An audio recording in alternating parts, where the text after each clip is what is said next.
Two friends, two minds, and one love for Arsenal Football Club. You are now listening to the Cod and Two Minds podcast.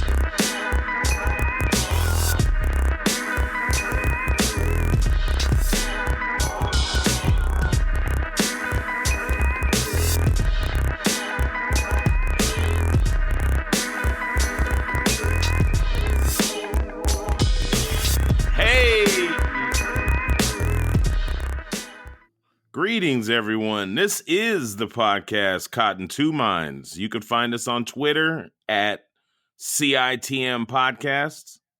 I'm Fitty, and I'm at Gunnar Rush, and co-hosting with me is E at E Marshall. That's EMARSHO. What's up, my homie E? What's going on, Fitty? Oh. Yeah. You know, match day 12. What you think about match day 12? Match day 12 was going into the game. I was not overly enthusiastic. I had a funny thought before the game. I was going to tweet something out real crazy about how Arsenal were going to get their asses kicked. But I decided against that because I didn't want to look like the president. Tweet some outlandish shit, and then when it goes the opposite, look like a dickhead. So, I just thought better of it and decided, I'll just support the team. What the hell? And that's what I did. And it turned out great. I'm thinking you would look crazy if they started, memeing you with orange hair. You with orange hair would be a trippy ass look. Let me tell you. Well, yeah, that's that's not good on somebody with my pigment. So North London Derby.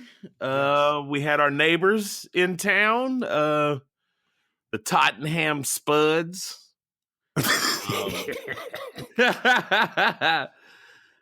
This one ended in a 2-0 win for the Arsenal Gunners.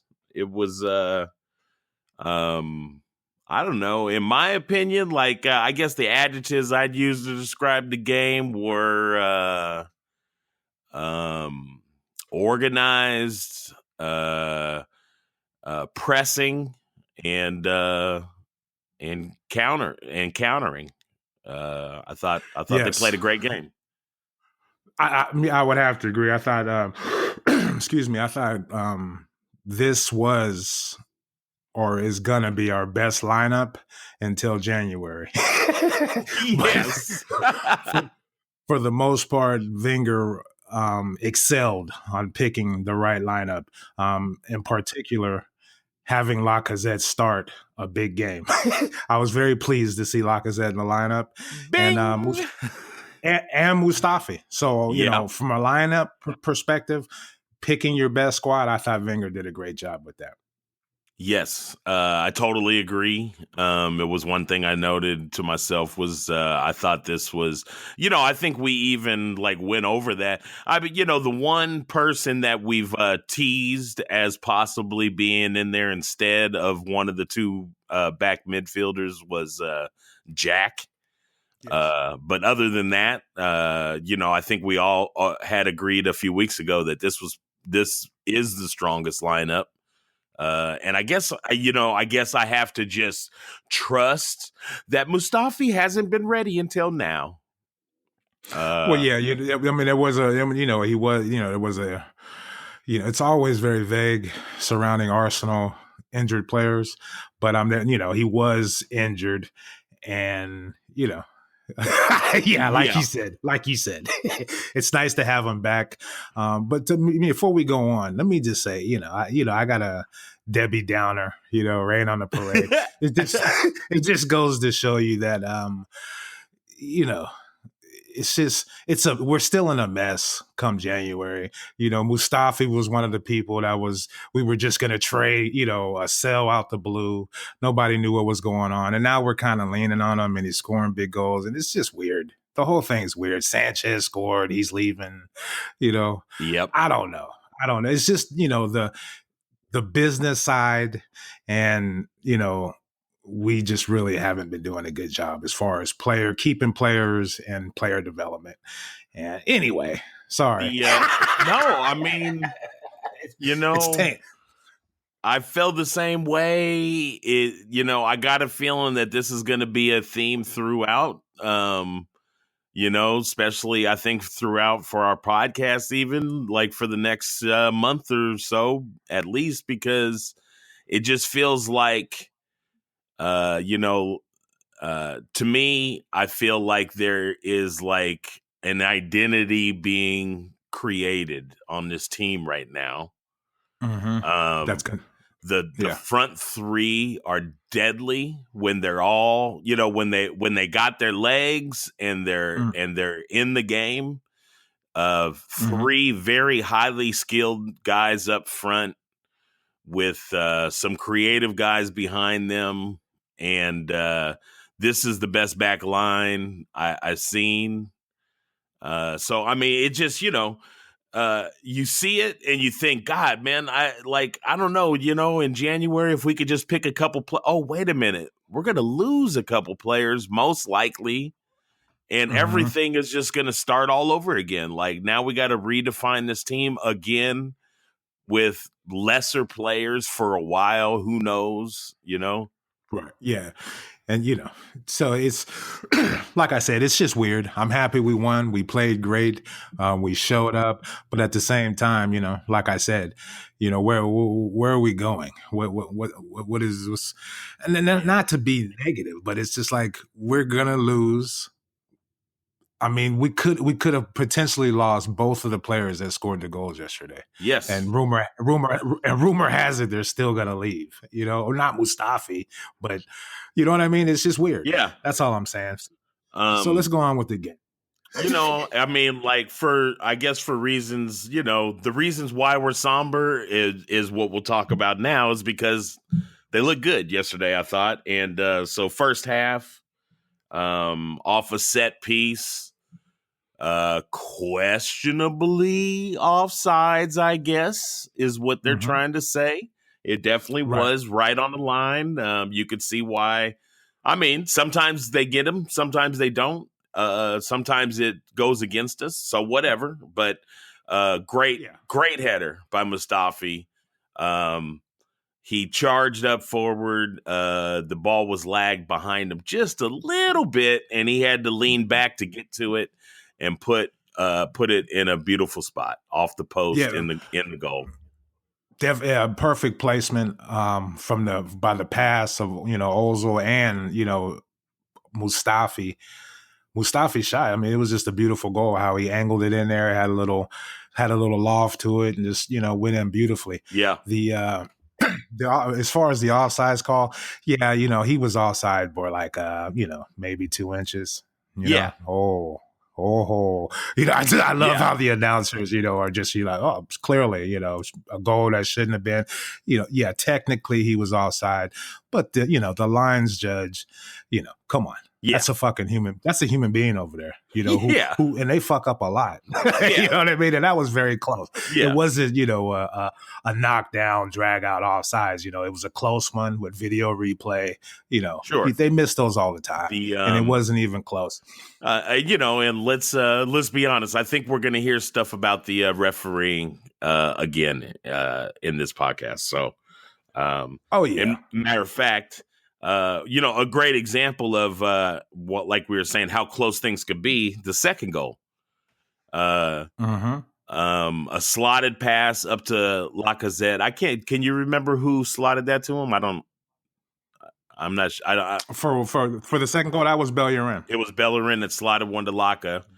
And when you saw the replay, they showed that his entire body was onside, but his arm was off.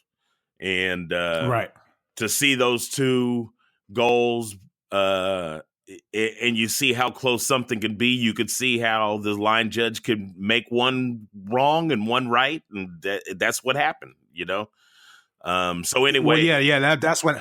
What I was going to say on that is, if the law is if you can't score with that body part, Mm-hmm. then it's not offsides. That's why if his arm was offsides technically, but he can't score with that. So, Yeah, which I mean, I hear defines you. which defines only the arm. Everything else is scoreable. So, Exactly. if your penis was offsides, that's offsides.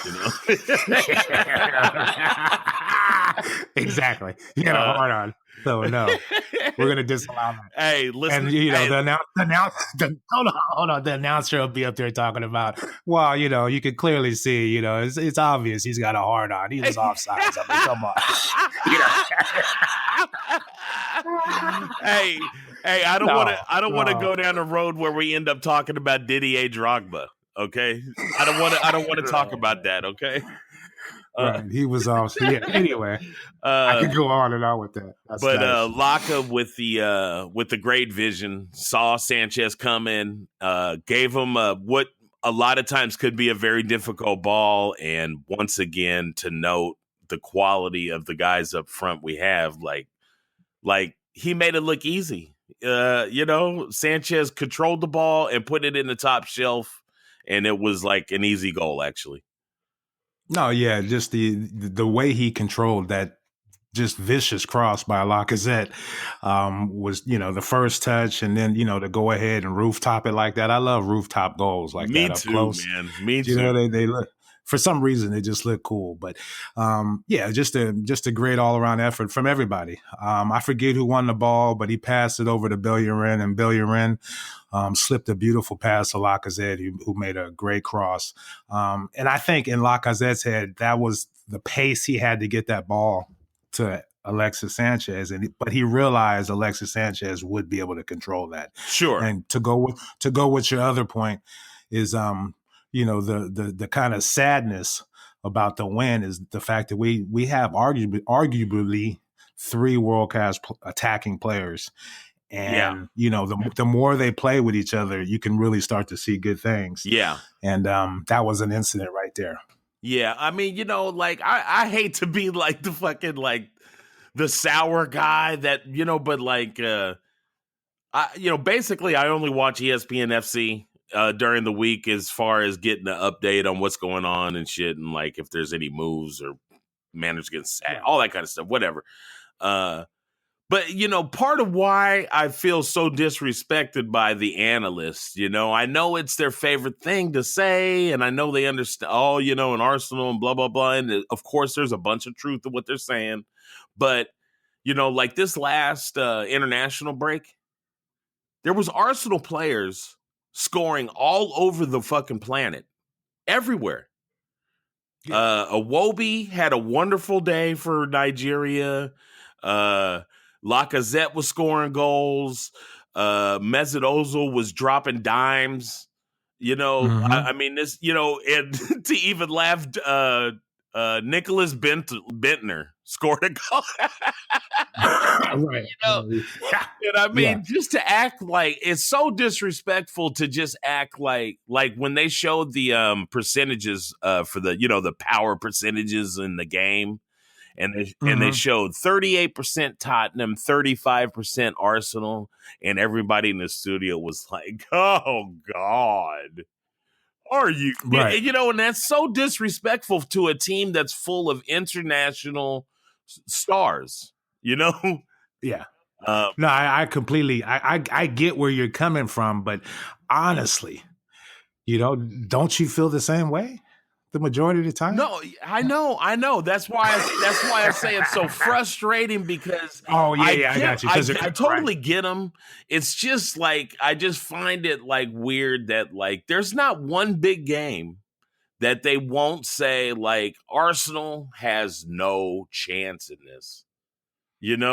Right. And in the meantime, look, I'm gonna bring back to what I said before because I did check the results so far. So 1 win, 1 draw, 2 losses against the big 5 that we talked about earlier in the season, and that's not wonderful, but that's 2 results out of 4 games. They're battling, dude. They're trying. Yeah, yeah, it's just all that, that's been going on for years, and it is frustrating. I used to, rally against that. Like, oh, I mean, that just sucks. The world is, they're piling on. But now, I'm beaten down, dude. Yeah, yeah, Even with the win yesterday, I'm still just kind of beaten down. yeah.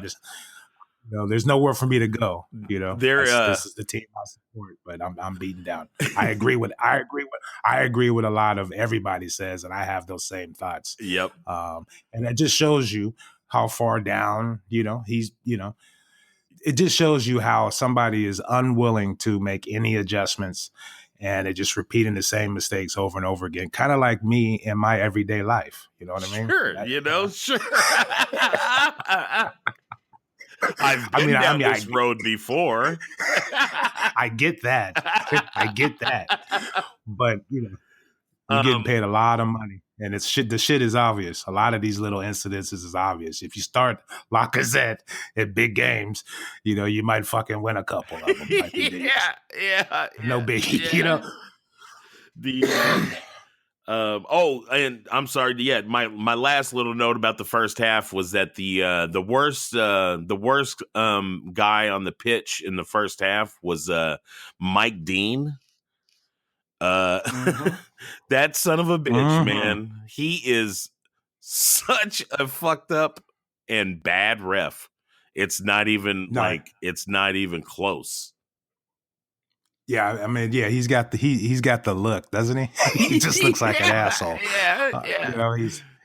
He's perfect. He missed his calling. He should have been a fucking Hollywood villain, typecast. Yeah. But what I noticed with him, in all seriousness, like he's just a little bit out of position. Like I think, like physically, he can't keep up with the play of the game.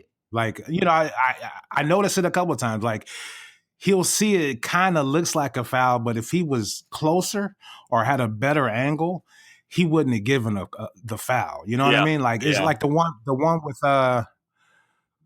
with Alexis when we got the set piece. Yeah. If he was closer to that, he wouldn't have called that a foul. But because he was so far away, it looked like a foul, and he was like, "Fuck it, I'll call it." He was pulling his shirt, and I just noticed that a lot with him. I think this should be his last year, and I'm not just saying that because he's an asshole and he always, dogs Arsenal. I'm just saying, physically, I don't think he's up to it anymore. Well, here's one of the things I notice about him that trips me out. But like every once in a while, you see players that are like this too. Like I think LeBron is like this kind of. But when you're a person that for some reason, whatever it is, you end up like with your name kind of spotlighted in the media at times. Some guys like a referee in the top league in the entire world should not respond or react to the fact that people think he's awful. He should be stoic and be confident about his calls and just go and move on. And when you see you almost see him kind of over explaining why he's making calls sometimes.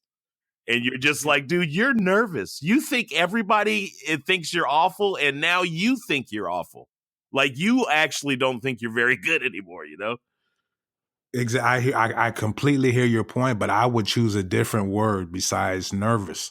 He's tired. That motherfucker. He's like I said. He's rested. Yeah. You know what I mean? He can't get around that motherfucker no more. You know what I mean? He's just he's a little older, and he's not putting himself in the proper position to make consistent calls. Every time I see him, it's just like, if he was closer, he wouldn't have called that a foul. Sure. But it looked like a foul to him because he's out of position. I hate to harp on it, but I mean, he's a buster regardless. Right. And you're right, because you do see him. He's constantly having, conversations with players explaining why the fuck he fucked up the call. And like you said, you can't be doing that if you consider yourself a top ref in a top league. Yeah. Move on, like you said, move on. Yeah. Move on. Okay, so that ended the first half. Arsenal up 2-0. Second half starts, and very early in the second half, one of the things that I was going to ask you about was it was the 49th minute. Did you think it was a red card on Kane when he slid into the back of Xhaka down at the end line? When I first saw it, I thought I don't think not a straight red. He could have got. Did he get a card? I think he got a card. He did get a card. Did he get a yellow? Yeah, even though NBC's video was awful, and I noticed the guy finally said it right at the end. He said, and he did get a card for it. Okay, yeah. That's pretty much all I would. I'm fine with the no red card on him. He had an absolute shitty game. Tottenham as a whole reminded me of.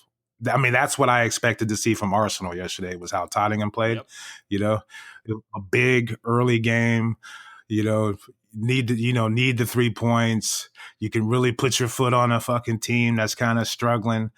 A team that's been dominating you for years, and you just go out there and completely shit the bed. I thought it was beautiful. Yeah. And that kind of is what always happens with Tottenham. That's why when you see their fans on Twitter talking shit and, there's been a power shift, there's going to always be situations like Saturday with Tottenham playing against Arsenal. Yeah. They're going to shit the bed. That's just what they do.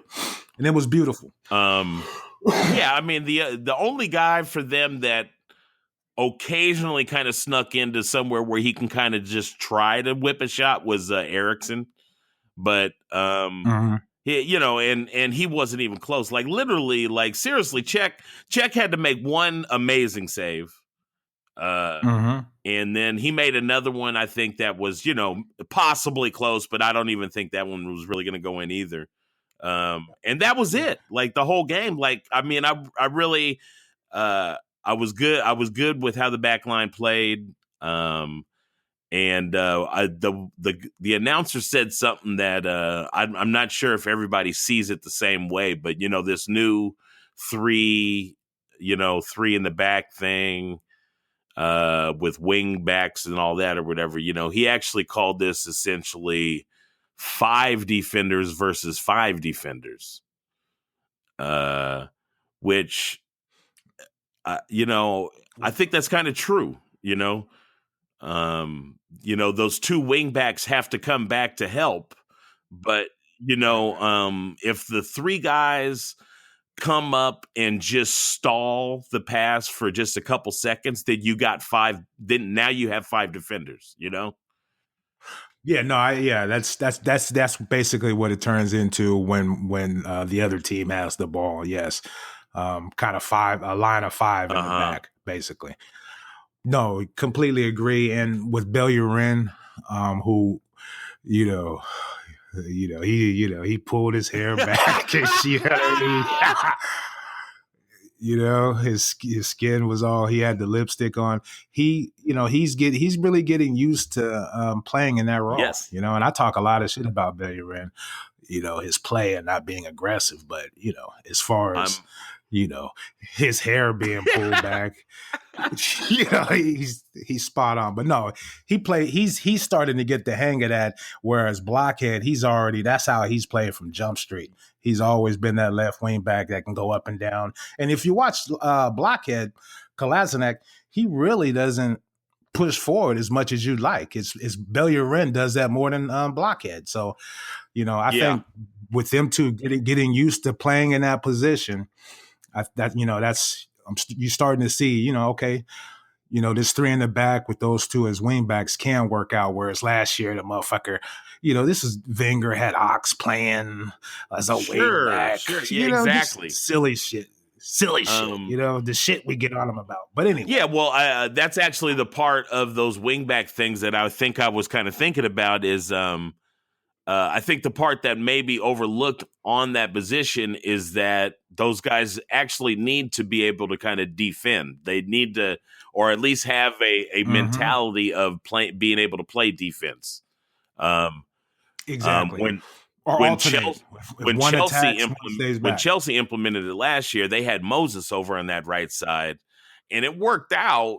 but that was the one spot on that roster that everybody kind of thought like, oh, they could probably even do better.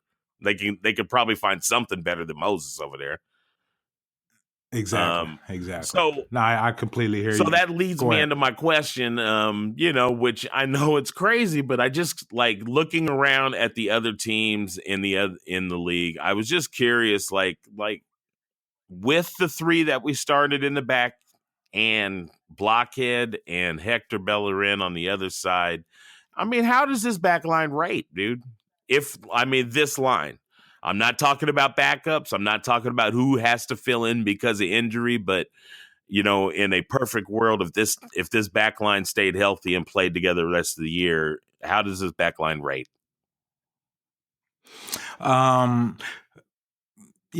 It's a top, to me, it's in the top 5. Yeah. It pretty much depends on who you have protecting our back line based on our style of play. And right now we got Ramsey and Xhaka. And if they're not disciplined or if they're not switched on like they were yesterday as positionally, then, we can get cut open.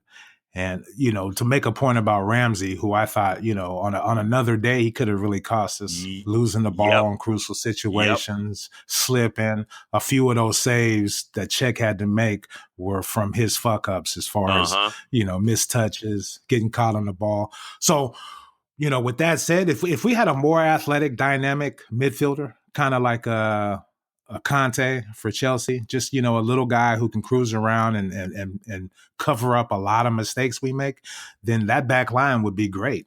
But with those two in front of him, exactly. 5th or 6th. So exactly that.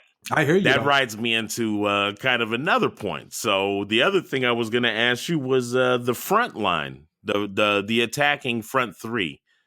I mean, once again, world class. They play together. Mm-hmm. They're healthy. I mean, is this like I don't know, maybe behind Man City, the second best attacking front line in the league? Now, I'm gonna put a side note on it that I actually wrote that question down at the end of our game, and then proceeded to see how the scores panned out by all those teams to later on. And, Chelsea smashed their team. Man City basically handled Leicester City. Man U smashed, everybody, but we played the hardest opponent. I mean, 2-0 against Tottenham is definitely the most impressive win of the weekend, I think. Oh yeah, definitely. We had the biggest win, and as far as our front three of attacking players, you can argue we got 3 world-class players. As far as Sanchez and Ozil for sure, and you can argue Lacazette. Some would say he's not because he hasn't really performed on a world stage, but he scored a lot of goals and he makes the French national team. He makes it. You know what I mean? There's no scrubs on that team. So with that said, it's the same thing. It's the same thing with the back line. It could be the best in the league, but what do we have supporting them in the midfield as far as creativity and, and finding them on a consistent basis? Yeah. That's basically what makes you a great team or a top team is consistency. And with Arsenal, we won 2-0 on Saturday, but it means nothing until after our next result as far as how to feel about this team. You know what I mean? Right. When we go out and play, when we go out and play our next game, and however we looking at is basically who we're going to be at that time. If we can string along some performances like this, then hey, things can turn out great. But what's your grade for Wenger? I don't really have any knocks for Wenger. I think grade for Wenger. I'm going to give him an A-. I'm going to give him an A-. Quickly, I'll just be real quick. I thought he prepared the team right, so mentality was good. I thought the tactics were right. Part of that identity I thought I was saying for Arsenal is that there's some success when we use our front guys to press up high, keep pressing the ball up high, Definitely. pressure those guys in the back lines, especially these teams that are starting to feel like they want to play out of the back. You can't make it easy for them to play out of the back. You got to make it hard for them to play out of the back. So he got all that right. The lineup was right. My only knock I give him is I'm giving him an A- for is because I wasn't sure about the switches that he made, and I always feel like he waits a little bit too long to switch. Yeah. Okay. Yeah. All right. I agree on everything you said, which is, kind of weird, but I give Wenger a C+. Oh, wow. With everything you said. And the reason why is I thought yesterday would have been a perfect time to let Lacazette finish out the full 90. Okay. I thought the time he pulled Lacazette out of the game, I think if he leaves Lacazette out there, we finish one of those many chances that we didn't finish off the game. And, it's a thing to know when to do it and when not to do it. And I just thought, Saturday was a perfect opportunity for him to play out the game, maybe get a goal, finish it off, and we all cruise into the sunset. He takes him off early again.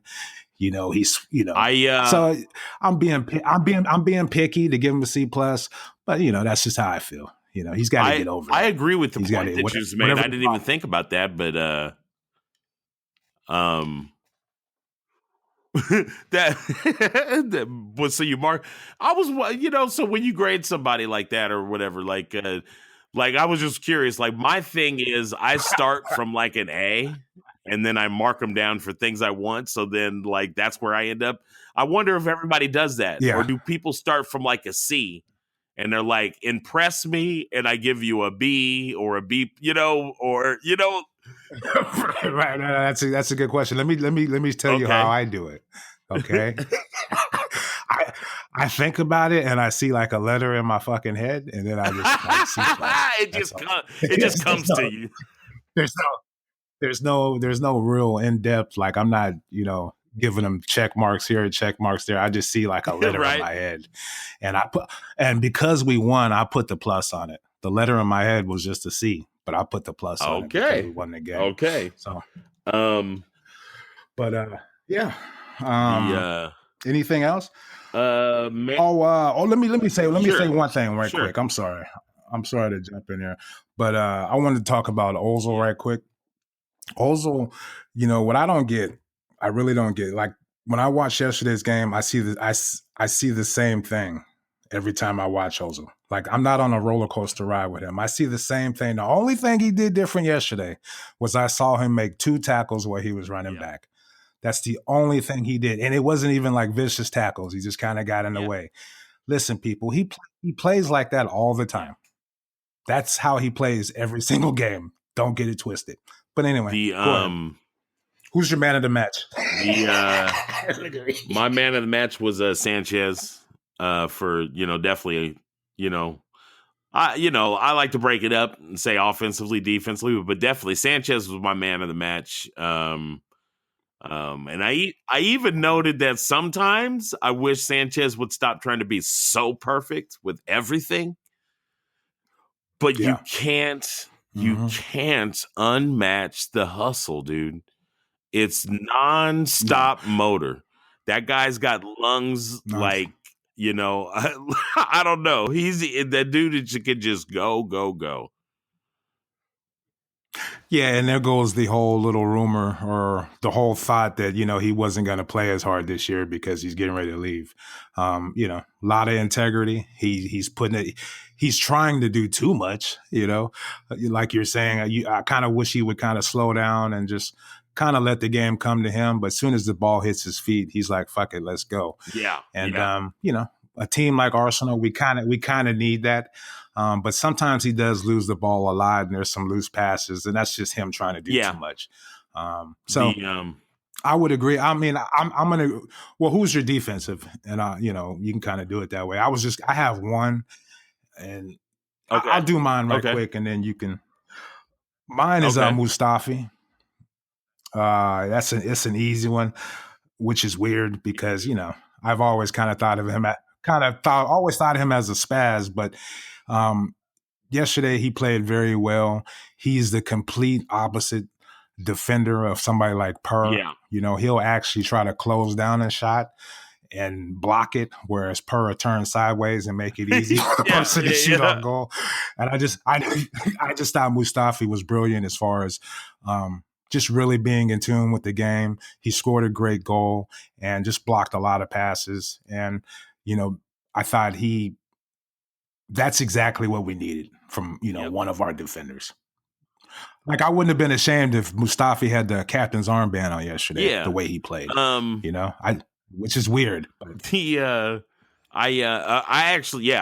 thought Mustafi was as well. And what was funny is I purely was really just thinking about defense, and then after I said it was Mustafi, I realized like, oh yeah, that's right. He actually scored a goal also, and maybe he's the man of the match completely. I don't know. It's always easy to give it to like a Sanchez because he scored a goal and he hustled and all that. But I mean, how often do you get out of your defenders some like really great defensive plays and scores a goal to get the team off, to get them going, So great game from Mustafi. I thought Koscielny played pretty well too. He was a little shaky early, but yeah, he got his shit together real quick. Nacho steady old Nacho. Like, I made a point that whole left side is getting ready to be like a black hole for other teams with Blockhead and Monreal over there. Not a lot of shit jumping off on that side of the pitch from an opponent's attacking point of view. And like you said, like your thought about that back line, it's you can see it getting better.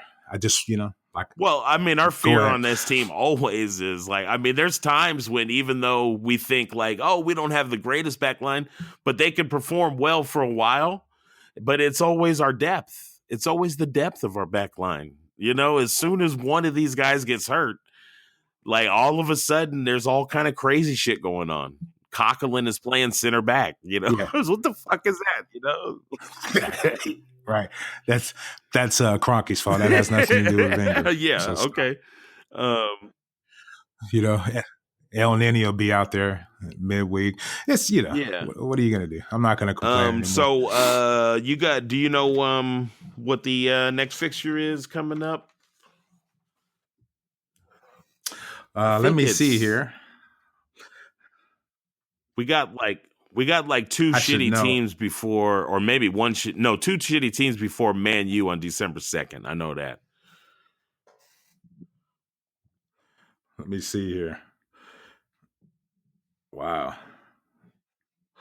I can't even type this shit. Let's see. Oh, I got it. Okay. Burnley. Hey, dude. We play midweek against we play on Thanksgiving. Ain't that a bitch? Against FC Cologne or Cologne. Oh, really? Or however you say that. Oh. Yeah. They don't play that overseas, all that Thanksgiving gluttony. They're bullshit. like, man, there ain't no Thanksgiving over here, man. Right. And then after that on Sunday, we play Burnley. So this week coming up, we got the Thursday, Sunday bullshit. And Burnley's playing pretty good. You know what they're all about. Rough and tumble. Very physical. Right. Lump it up high. So hopefully Wenger will have the team ready for that one. I got a little inspiration. I mean, this week coming up, I want to say happy Thanksgiving to all our American listeners. That sounded like, what I mean? There was a ton of them, Right. But I want to say happy Thanksgiving, to all our American listeners once again. It's going to be a crazy week. Let's get after it. Let's finish the season strong. Or excuse me, the year strong. And don't drink and drive. Yeah. Call an Uber. There you go. Or a Lyft. Or a fucking DoorDash, or all the rideshare companies that I work for. Right. Call one of them. Right. So I guess my inspiration would be, seriously though, like to see this is the holiday season. So coming up. And, people, you feel overwhelmed sometimes and stuff. And I'm just telling you now, like I was talking to my friend and he was letting me know, like, if you feel overwhelmed, you need some help, you think you're trying to go get a handler. Go get you a handler. Okay. Like, dude, don't make fun of me because of that. You know what I mean? I put it out on Craigslist. And I'm just telling you, hey, if you don't know, Google it. Okay, y'all, Google it up, see what handler is. Okay, because that might be something that can help you get through the holiday season. I love it. That was beautiful. Okay, so once again, just a quick recap: 2-0 Arsenal wins against their hated rivals Tottenham, and in general, I think everybody's pretty impressed that Arsenal played a hard-fought game and got a clean sheet, right? Okay. Oh yeah. Love the clean sheet, and the all-around performance was great. Wenger got it right, except for he pulled Lacazette, but other than that, yeah, definitely. So tell them your Twitter handle. I'm at eMarshall. That's EMARSHO, and you can also drop an email to the show. And it's citmpodcast@gmail.com. Thanks for all the support, people. Hit that music, E.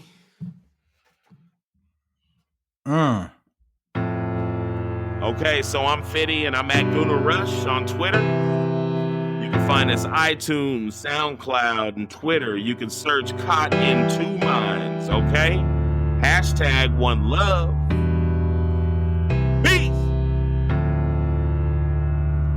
Peace. Thank you guys for tuning in to Caught in Two Minds. Please head on over to iTunes and subscribe, rate, and review the show. All feedback is much appreciated. If you would like to contact the show, drop us an email at citmpodcast@gmail.com. And be sure to follow us on Twitter at citmpodcast, at Gunnar Rush, and at eMarshall. That's EMARSHO.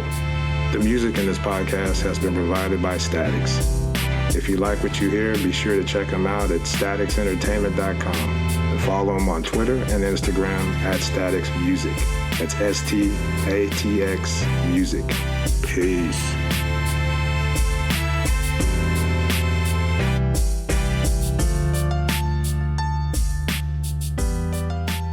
Happy Thanksgiving, everybody.